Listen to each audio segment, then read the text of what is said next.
എല്ലാ പ്രിയപ്പെട്ട കൂട്ടുകാർക്കും നമസ്കാരം. നമ്മൾ ഇന്നലെ രക്ഷപ്പെടുത്തിയ നായയുടെ ആ മിണ്ടപ്രാണിയുടെ കഥയാണ് കേട്ടോ. തലയിൽ ഡപ്പ കുടുങ്ങി, പ്ലാസ്റ്റിക് ഡപ്പ കുടുങ്ങി, രണ്ടാഴ്ചത്തോളം അന്നവും വെള്ളവും ഇല്ലാതെ. ശരിക്കും ഈ കേസ് എന്നെ വിളിച്ചു പറഞ്ഞത് കാടാമ്പുഴയിലെ ഒരു നബീൽ പിലാത്ര പറഞ്ഞൊരു നന്മയുള്ള മനുഷ്യൻ. അദ്ദേഹം ഈ ഒരു അവസ്ഥ, ഈ നായയുടെ ഇങ്ങനെ ഒരു അവസ്ഥ കണ്ടിട്ട് എൻ്റെ വീഡിയോ കാണുന്ന ആളെ കൊണ്ട് എന്നെ വിളിച്ചറിയിക്കാൻ ശ്രമിക്കുകയും ആ നായയെ തെരഞ്ഞു നടക്കുകയൊക്കെ ചെയ്തപ്പോൾ അതൊക്കെ കണ്ട് അദ്ദേഹത്തിന് നാട്ടുകാരായ ചിലർ അദ്ദേഹത്തെ കളിയാക്കാനും കുറ്റപ്പെടുത്താനൊക്കെ തുടങ്ങി. മനുഷ്യരെ കടിക്കുന്ന നായയെ രക്ഷിക്കാൻ നടക്കുന്നു എന്നൊക്കെ പറഞ്ഞു. പക്ഷെ ഈ എന്താ പറയാ, ഈ സൃഷ്ടാവ് പടച്ചവന്റെ മുന്നിൽ മനുഷ്യനും മൃഗം എല്ലാതും ഒരുപോലെ തന്നെയല്ലേ.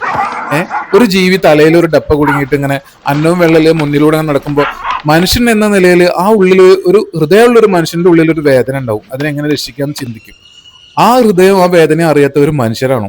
ശരിക്കും ഇന്ന് ഏറ്റവും കൂടുതൽ ഓരോ പിഞ്ചു കുഞ്ഞുങ്ങളെ നടക്കും മൃഗീയമായി പീഡിപ്പിച്ചും അല്ലാതെയും ഏത് രീതിയിലും കൊലപ്പെടുത്തുന്നതും പണത്തിനും സ്വത്തിനും വേണ്ടിയിട്ട് കൊലപ്പെടുത്തുന്നതും ഒക്കെ മനുഷ്യൻ തന്നെയല്ലേ. റോഡിലേക്ക് ഇറങ്ങിയ വാഹനങ്ങൾ കൊണ്ട് തന്നെ വാഹനങ്ങൾ ഇടിച്ചിട്ട് എത്ര പേര് മരണപ്പെടും.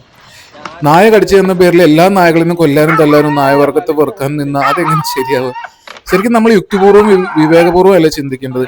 ശരിക്കും ഞാൻ എന്താ പറയാ, ഞാൻ അറിഞ്ഞൊരു കാര്യം, നമ്മള് ഷെയ്ഖ് റിഫായി തങ്ങൾ എന്ന ഒരു മനുഷ്യൻ നായയെ രക്ഷിച്ച കഥ. ശരിക്കും നബീൽ ഭായ് അദ്ദേഹത്തിന്റെ മാതൃക പിന്തുടർന്നു. അദ്ദേഹമൊക്കെയാണ് ശരിക്കും സ്വർഗത്തിൽ തന്നെ മനുഷ്യൻ.